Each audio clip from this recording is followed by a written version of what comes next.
as part of the AWAD shit, you know I got a playlist that I specifically get into when I get into these reactions. So apparently your childhood was a lie. A louder, more intimidating roar, where lions had more of an aggressive, low frequency. Yeah, funny thing about that, the sound of the lion in the MGM logo was actually the roar of a tiger. And it's because tigers were seen to have a louder, more intimidating roar, where lions had more of an aggressive, low frequency cough. I'm not even kidding. YouTube it. YouTube lion versus tiger roar. A lion will make you defecate bricks, but a tiger will make you... Wait, why is this nigga tempting me now? Okay.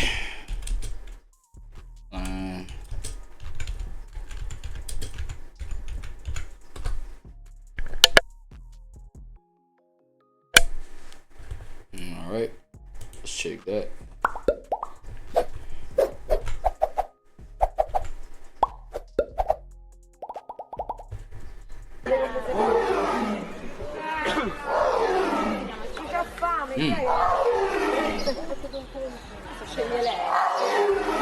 But that sounds like a moan though. Is that a roar? That can't be the official roar. Nigga probably starving.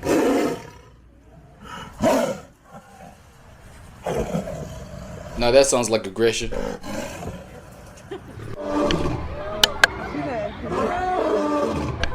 Nah. Stop the count.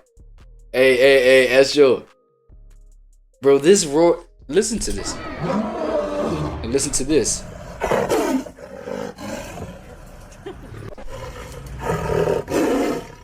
Oh shit. This one might have a little bit more bass in it. That's the tiger.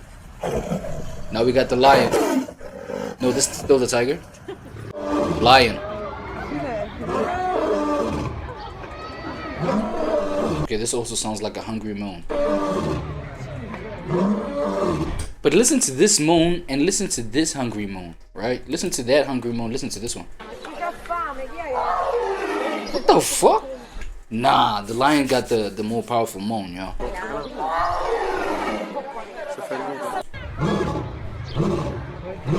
Woo! It sounds like a fucking revving car, bro.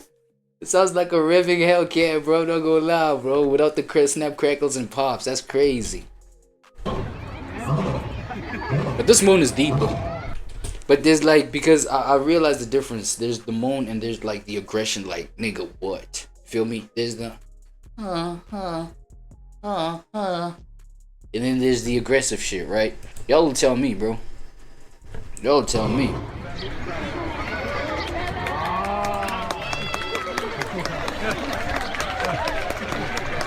Was this motherfucker performing? Slime was goddamn performing and then he fucking chills. Damn, this motherfucker a human on some shit. This nigga intelligent as fuck. He knows when he getting his applause.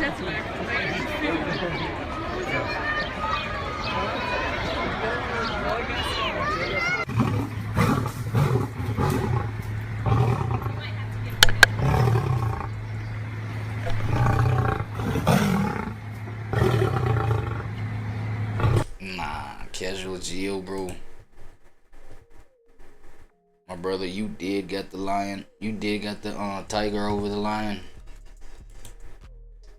I don't know, man. It's kind of tricky. It's kind of tough, bro. It's kind of tough. Like the lion still got it for me. I don't know. Your soul. You know the majestic, shriek, aggressive, low frequency cough. I'm not even kidding. YouTube it. YouTube lion versus tiger roar. A lion will make you defecate bricks, but a tiger will make you your soul.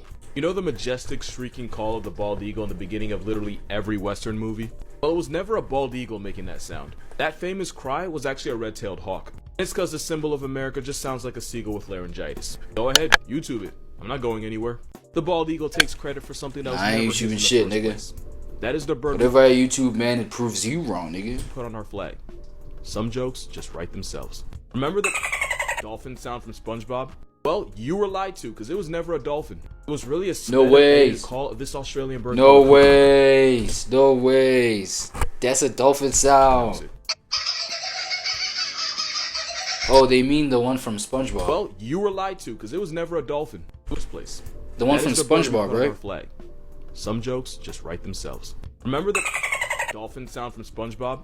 Well, you were lied to, because it was never a dolphin. It was really a sped up edited call of this Australian bird called a kookaburra, or however you pronounce it. Cuckoo bird. Oh, you didn't hear it? Cuckoo bird. Motherfucker cuckoo, man. Crazy ass bird. Old enough to remember this show? First of all, God bless you. And second, the dolphin call in this show was also a modified kookaburra. Okay, one more. Mufasa's roar was actually made by using a combination of a tiger, an F-16 fighter jet, and a...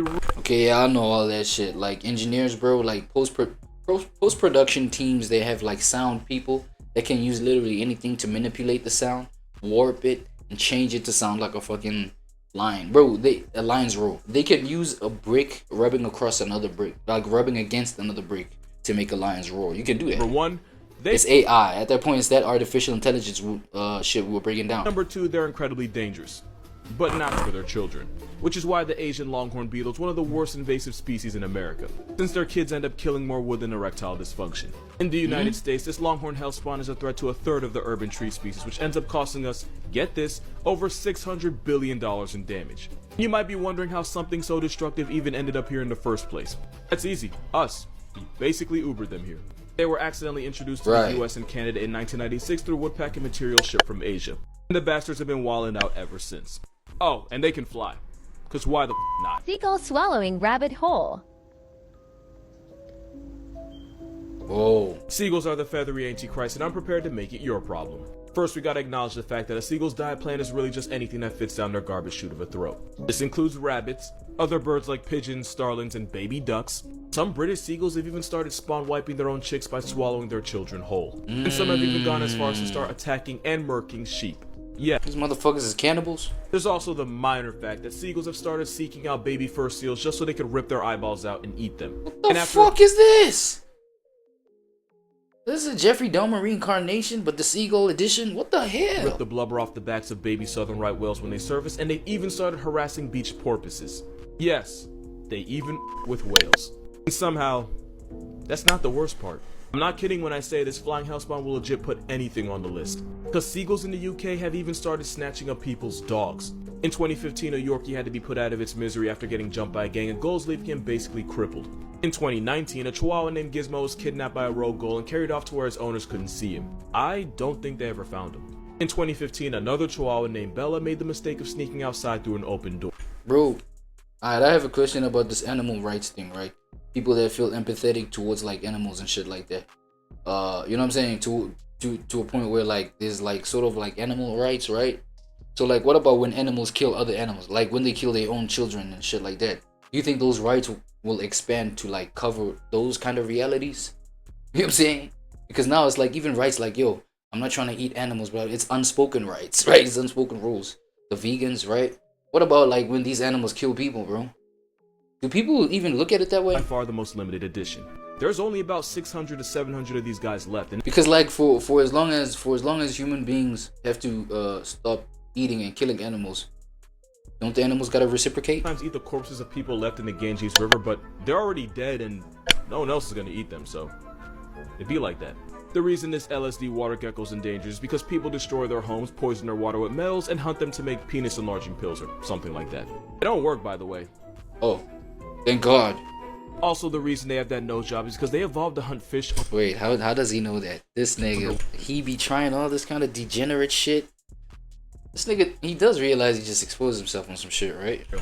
Which is why they'll also swallow stones to help with digestion and to help keep them underwater without constantly floating up. Also, I can't tell you what they're on, but whatever it is, it looks life-changing. It's something that makes you smell, color, and taste music. Rhinos are one of the most aggressive animals in Africa, but that's only because they're basically legally blind and can't tell the difference between an actual predator and a butterfly, so they just charge at anything that moves.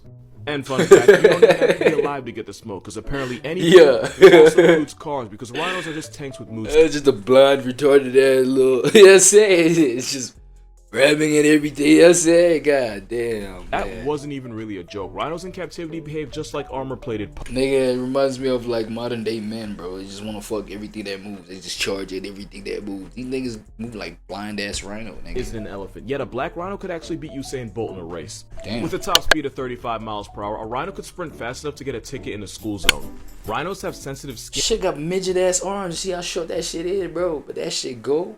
The fuck? Closest relative isn't an elephant or a hippo. It's actually closest related to the horse. And this weird look. Bro, why is this rhino doing the Drake lips, dog? Why does this rhino got the Drake lips, dog? Bro, these is duck lips, dog. You can't tell me no different. I don't give a fuck. Hold on. The fuck? What? Oh, hell no. This is the Drake lips, y'all. Oh, hell no. What's the Drake? But you see, that's the thing with AI, bro. Like, these niggas be making these... Y'all be creating so, like, weird situations. Like, weird realities, bro. And I bet the nigga that created this photo probably, like, got this photo and then took a photo of Drake's real, like, mouth, bro, like lips, and then put it on. Like, what the these, it's clear, bro. I don't know. Oh, y'all can't see it. Closest relative isn't an elephant or a hippo. It's actually closest related to the horse. What the hell is that? And this weird looking dude from Ice Age called it. And this looks crazy. This one looks so crazy. This picture went viral because people believe that they were dyeing the rhino's horn pink to prevent it from getting murked by poachers. But this picture, it's fake. What they actually started doing is poisoning the horn in a way that doesn't hurt the rhino, but anyone that tries to cut into it will probably end up in the hospital. We have some time left, so here's what it looks like when a rhino gets the zoomies.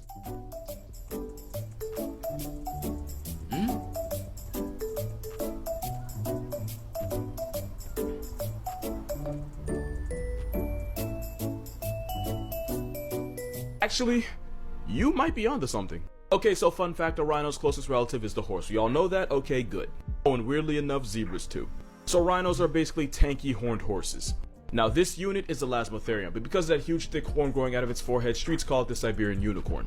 They were around about 40,000 years ago, and just like rhinos, that horn was made out of keratin, aka the same stuff found in your hair and fingernails. This PED pony could have grown to 15 feet in length and violated the scales at a minor 10,000 pounds. Also, Elasmotherium was about 6'8" at the shoulders.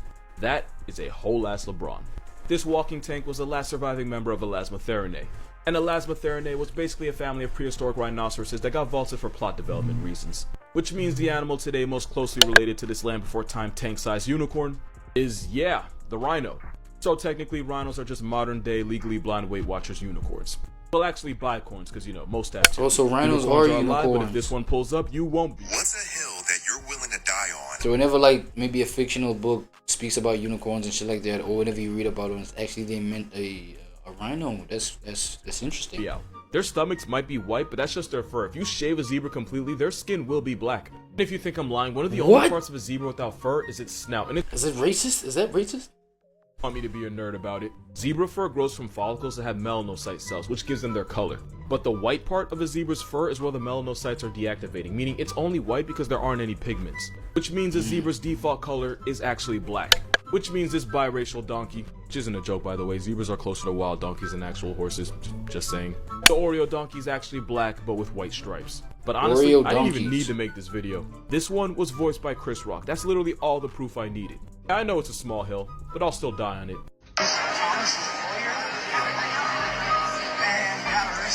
I already made a video about this, but I feel like this is the best way to explain it. So imagine, right, you walk into work and you realize you somehow forgot your phone charger. You wouldn't just turn the phone off because then you couldn't use it and people wouldn't be able to call you.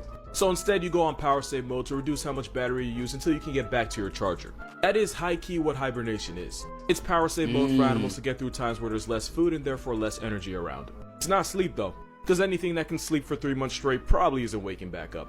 And the animal version of power save mode is torpor. To save energy, an animal in torpor will lower their body temperature, heart rate, and metabolism to the bare minimum needed to survive. Speaking of bare minimum, bears don't actually hibernate. Not like... But do these kind of animals even get the food during winter season? An animal that's a true hibernator, like a chipmunk or something, will stay in power save mode for almost the entire winter. When a bear goes into torpor, it lasts shorter periods of time. Which means bears actually go in and out of torpor, which is why some bears will walk around their den in the middle of the winter when everybody thinks they're hibernating. But the big difference you need to remember is that bears can respond faster to danger than an animal that's full on hibernating. Which means if you mess with a bear thinking it won't wake up, Smokey will have the energy and the motivation to fuck up your way of life. And then you won't be able to wake up. This cuttlefish is wearing 3D glasses, but it's for science. Cuttlefish hunt by extending and shooting out their tentacles to grab and trap their prey. So to see how the cuttlefish sees, scientists velcroed a pair of 3D glasses between their eyes. And just for the record, they velcroed them because the cuttlefish kept getting annoyed and snatching them off, and something about that mental image makes me smile on the inside. With the glasses taped to them, we found out that cuttlefish actually see the world a lot like we do. When you reach for something like your phone, you use both eyes to figure out exactly